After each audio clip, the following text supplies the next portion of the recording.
మనము చదువుకుందాం. పరిశుద్ధ గ్రంథంలో నుంచి 2వ కొరింథీయులకు రాసిన పత్రిక 5వ అధ్యాయము 14వ వచనం మనం చదువుకున్నాం. క్రీస్తు ప్రేమ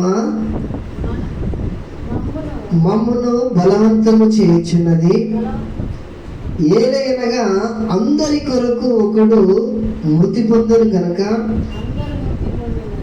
అందరూ మృతి పొందరనియు జీవించువారు మీదట తమ కొరకు కాక తమ నిమిత్తము మృతి పొందిన తిరిగి లేచిన వాని కొరకే జీవించుటకు ఆయన అందరి కొరకు మృతి పొందననియు నిశ్చయించుకొనుచున్నాము. హల్లెలూయా, హల్లెలూయా, హల్లెలూయా. చూడండి, ఇక్కడ పరిశుద్ధ గ్రంథములో దేవుని వాక్యము మనకు తెలియజేస్తున్నది. ఏమనంటే కొరింథీయులకు రాసిన 2వ పత్రిక 5వ అధ్యాయము 14వ వచనంలో దేవుని వాక్యము తెలియజేస్తున్నది. క్రీస్తు ప్రేమ మమ్మలను బలవంతము చేయుచున్నది, ఏలయనగా అందరి కొరకు ఒక్కడు మృతి పొందెను.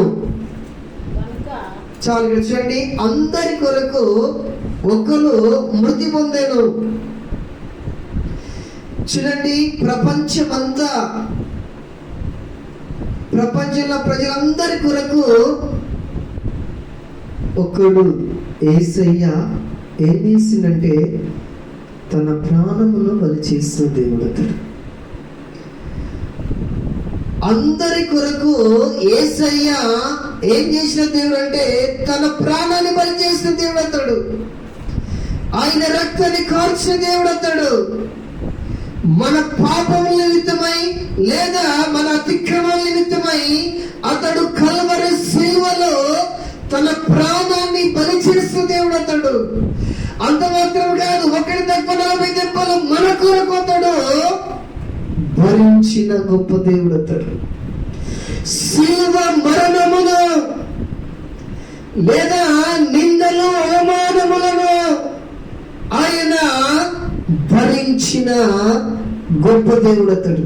హల్లెలూయా, హల్లెలూయా. చూడండి, ఒకరి కొరకు ఒకరు చనిపోవచ్చు, కానీ అందరి కొరకు చనిపోయింది ఎవరు అనగా ప్రపంచంలో ఉన్న మానవాళి కొరకు, ప్రపంచంలో ఉన్న పాపుల కొరకు. యేసయ్య ఏం చేసిన దేవుడు అంటే ఆయన మరణించిన గొప్ప దేవుడు అతడు.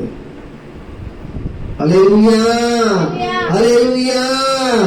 చూడండి, ఎవరైతే ఈ భూలోకములో జన్మించినారో వారందరి కొరకు యేసయ్య మరణించిన గొప్ప దేవుడు.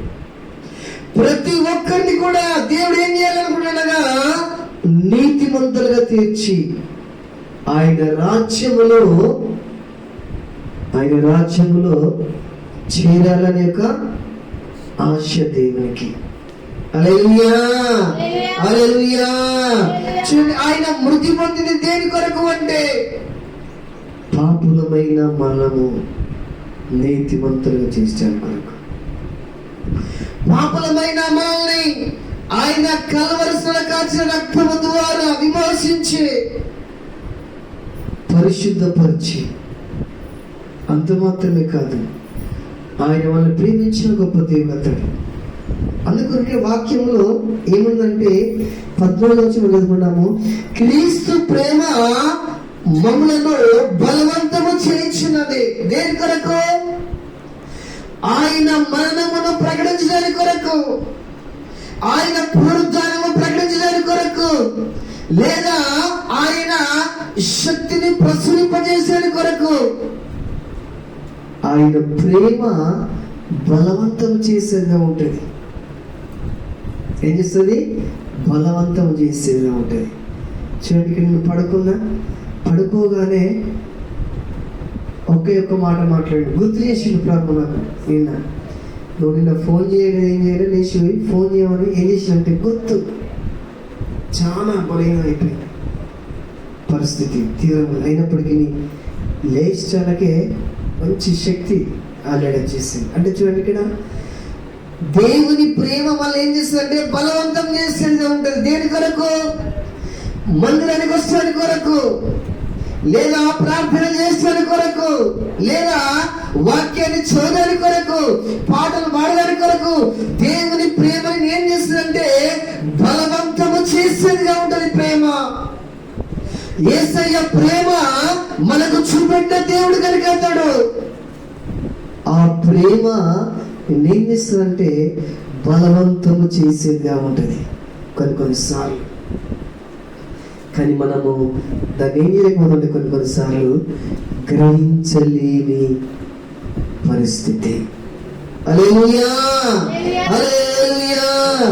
చూడండి, యేసు ప్రభువు వారు ఈ లోకములో తన ప్రాణమును ఎందుకు బలి చేస్తుందంటే మనము పాపులమై ఉండగా. చూడండి, ఒక మాట మనము చదువుకుందాం.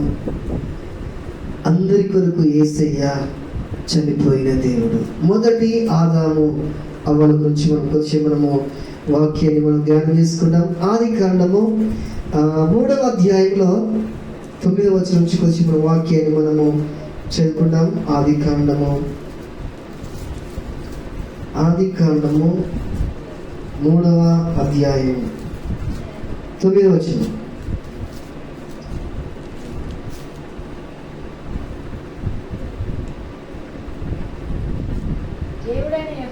దేవుడైన యెహోవా ఆదామును పిలిచి నీవు ఎక్కడ ఉన్నావని. అందుకు అతడు నేను తోట మధ్యలో నీ స్వరము విన్నప్పుడు. చూడండి, ఇక్కడ దేవుని స్వరాన్ని విన్నాడు. ఎవరు అనగా ఆదాము. మనము కూడా ఏం చేసేవారు ఉండాలంటే దేవుని స్వరాన్ని వినేవారిగా, దేవుని స్వరాన్ని ఆలకించేవారిగా. అంత మాత్రమే కాదు, ఇక్కడ దేవుడు ఎవరిని పిలుస్తున్నాడు? ఆదాముని పిలుస్తా ఉన్నాడు. ఆయన స్వరాన్ని మనము వినేవారిగా ఉండాలి. యేసయ్య చనిపోయింది దేని కొరకు అంటే మనము పాపులము కనుక మన కొరకు యేసయ్య చనిపోయిన గొప్ప దేవుడు. చూడండి, ఈ దేవుడైన యెహోవా ఆదామును పిలిచాను, నువ్వు ఎక్కడ ఉన్నావని ఆయన. అందుకు అతడు నేను తోట మధ్యలో నీ స్వరము విన్నప్పుడు దిగంబరిగా ఉంటున్నని కనుక భయపడి దాక్కుంటిని. చూడు, ఇక్కడ ఆదాము ఏమైపోయిందనగా పండు తిన్నాడు. ఏ పండు అది? తినవద్దన్న పండు. ఎవరు తిన్నాడనగా అవ్వ తిన్న తర్వాత అయ్య కూడా తినేస్తున్నాడు.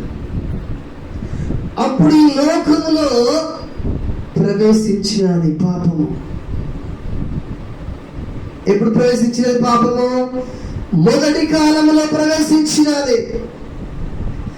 చూడండి, తినవద్దన్న పండు దేవుడు చెప్పినాడు, ఈ తోట మధ్యలో ఉన్న ఈ పండు నువ్వు తినద్దు, ఈ తోటలో ఉన్న పండ్లను నువ్వు తిరుగని. ఏం చేయలేవు? ఈ తోట మధ్యలో ఉన్న పండు ఏం చేద్దానగా తినద్దు అసలే. ఎందుకొరకు అనగా దేవుడు చెప్పినాడు. ఎవరికి? ఆదాముకు చెప్పినాడు. అయినప్పటికీ అతడు మోసం చేసింది. ఎవరు మోసం చేసిండు? సాతాను అవ్వను మోసం చేసింది. అవ్వ అయ్యను మోసం చేసేసినది. హల్లెలూయా, హల్లెలూయా, హల్లెలూయా. చూడండి, నీ స్వరము విన్నప్పుడు నేను దిగంబరిగా ఉన్నానని అతడు గ్రహించినాడు. అతడు ఎవరు? ఆదాము. చూడండి, ఎప్పుడైతే ఆదాము దేవుని స్వరాన్ని విన్నాడో అంత ముందుకు ఆయన స్వరమును విన్నాడు, కానీ ఆ విధంగా ఉన్నట్టుగా అతడు అంటే అప్పటికి ఏమంటే తన మహిమతోటి దేవుడు మానవులను నింపిన గొప్ప దేవుడు అతడు. హల్లెలూయా, హల్లెలూయా. పాపము చేయగానే ఏమైపోయిందనగా ఆ మహిమ వదిలిపెట్టి వెళ్ళిపోయినా. ఏం చేసి చేయడు ఇక్కడ? మహిమ వదిలిపెట్టి. చూడండి, దేవుడైన యెహోవా ఆదామును పిలిచి నీవు ఎక్కడ ఉన్నావని నేను. అందుకతడు నేను తోట మధ్యలో నీ స్వరాన్ని విన్నప్పుడు దిగంబరిగా ఉంటినని భయపడి దాక్కుంటున్నాను. అందుకు ఆయన నీవు దిగంబరని నీకు తెలిపినవాడు ఎవడు? నీవు తినవద్దని నేను నీకు ఆజ్ఞాపించిన వృక్ష ఫలములు తింటివా అని అడిగాను. అందుకు ఆదాము నాతో నుండకు నీవు ఇచ్చిన ఈ స్త్రీయే ఆ వృక్ష ఫలములు కొన్ని నాకియ్యగా నేను తింటిని అనేను. చూడండి, ఎప్పుడైనా సరే చూడండి, మోసం చేసేది